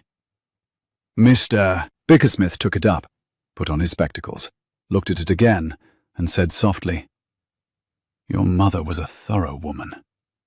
She was. It is useful, occasionally, to have been raised by thorough women. That evening, in her father's chair in the library, with a single candle, Anne opened the second small folded paper.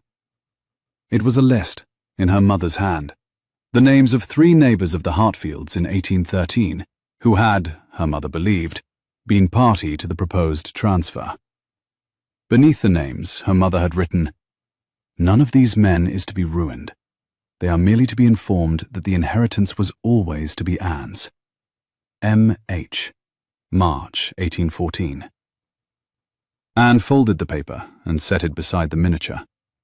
She would follow her mother's instruction. She would not ruin 3 further families.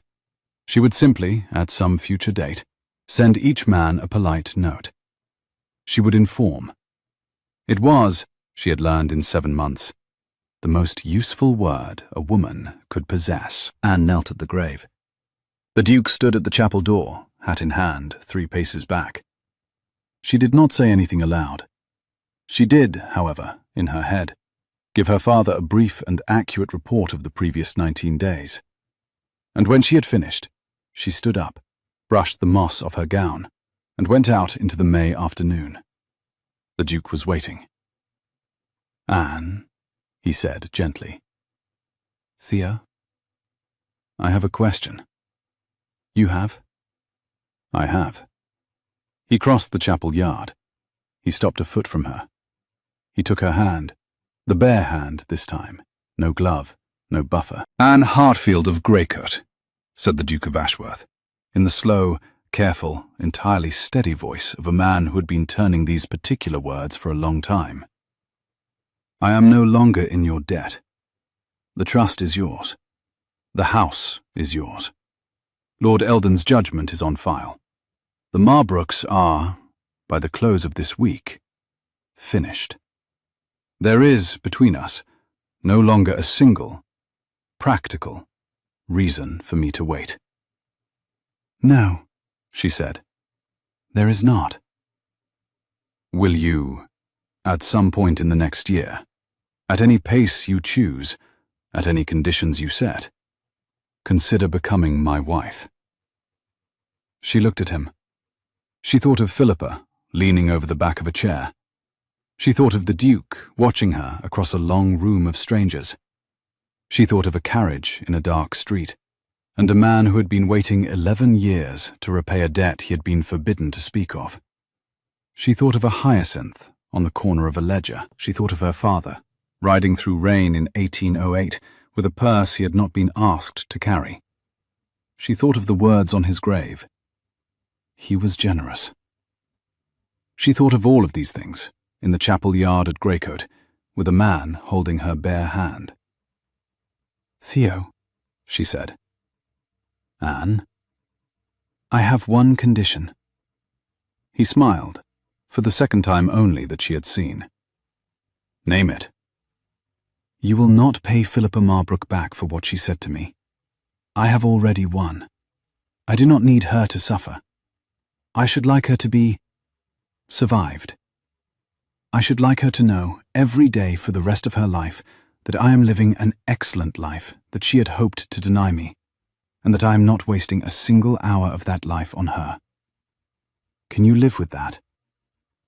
"Yes." "Then yes," said Anne. "I will marry you, at any pace, on any terms, with great pleasure. Yes." The Duke of Ashworth, Theodore, kissed her in the chapel yard at Greycoat in May in 1819. It was a careful, slow, entirely unhurried kiss. The kiss of a man who had been holding his hand from a thing for a great deal longer than he had been holding his hand from this. Her grandmother's pearls swung once at her ears, and were still, and the rooks went home over the high beech wood. Beatrice, who had been standing in the chapel doorway with Mr. Bickersmith, for purposes, she said, of professional supervision, turned around and walked, very quickly, the long way back to the house. They were married at Greycoat in the chapel on the 18th of June. It was a small wedding. Beatrice was bridesmaid. Mr. Bickersmith gave the bride away. He had asked for the honour with great delicacy, and had wept exactly once during the rehearsal, and not at all during the ceremony itself. Mrs. Pierce held the prayer book. The cat, Mrs. Whittaker, slept on a cushion in a side pew. Anne wore a gown of pale ivory silk, no ornament, her grandmother's pearls. The Duke wore a coat the colour of the deep blue of an early summer sky after rain. They exchanged their vows. The parson, an old man who had baptized Anne, pronounced them married. They walked together out of the chapel into the chapel yard, where the rooks had not yet woken, and where the morning sun was beginning to come up over the high beech wood. Lord Edmund Marbrook was not there. He had written a careful, brief, proper letter of congratulation from Sussex, where, Beatrice's network reported, he had taken a small house and was working with a new steward to settle what remained of his family's estate, and had begun to study, with a tutor, the management of land. He would, Beatrice's letters reported, be a serviceable man eventually. Eventually, Beatrice wrote, is more than his mother ever was. Lady Marbrook had, by the end of May, quitted London for Bath. Lady Philippa had been seen in Bath on her mother's arm, in a gown that the Bath Chronicle did not describe with any kindness. Anne did not, day by day, trouble to think of them. In the way of people one has finally outlived, they had simply stopped. 6 months after the wedding, on a cold, bright December afternoon at Greycoat, Anne was seated at her father's table in the library, working through a sheaf of receipts from the home farm, when Theo came in, carrying a single small white hyacinth, forced in the glasshouse Mrs. Pierce had restored, and set it at the corner of her ledger. Anne looked up. "You have been doing this," she said, "for almost 8 months. "I know." "It is winter. You cannot be cutting these out of doors." "I have a glasshouse." "You have a glasshouse for hyacinths." "I have a glasshouse," said the Duke of Ashworth, sitting down on the corner of the table beside her, "for one specific person who once worked at this exact desk on a Marbrook ledger in the spring, and who looked up from the column once when I came in, and made me realize I had been waiting 15 years for that look. The hyacinths are merely the operational expression of the policy." That is the most pompous sentence you have ever spoken. I know. I love it. I know. He kissed her, gently, briefly, and stood up, and went out. And Anne sat for a moment with her hand resting on the cool cream column of the small white hyacinth, and her eyes on the slanting winter light coming through the long library window onto the Indian red carpet, and the ink-stained dog on the corner of the table, and the rooks going home over the high beechwood. She did not, in that moment, remember Philippa Marbrook. Some hours later, putting the candle out and closing the ledger, and walking the long stone passage to the bedroom that had been her mother's and that was now hers, she remembered, briefly, the whisper at the back of the chair. "Leave before you embarrass us." She smiled. She had left. She was not embarrassed. Greycoat was hers. The rest of her life was hers, and she meant, in fact, to be standing in it. She blew out the candle. If you have ever stayed long enough to be told to leave by people who had never once asked you to stay, you know the particular silence that comes after. And you know, too, that the truest revenge is not the pain you give back. It is the life you build afterwards, quietly, with the sort of friends who keep lists in your favor and who arrive at your door at 1 a.m. with a fire and a tray and no questions. May we all have such friends. May we all walk through the marble vestibule into the spring night and discover that the carriage we did not know was waiting. Stand where you mean to be standing. I shall see you by the fire. Good night.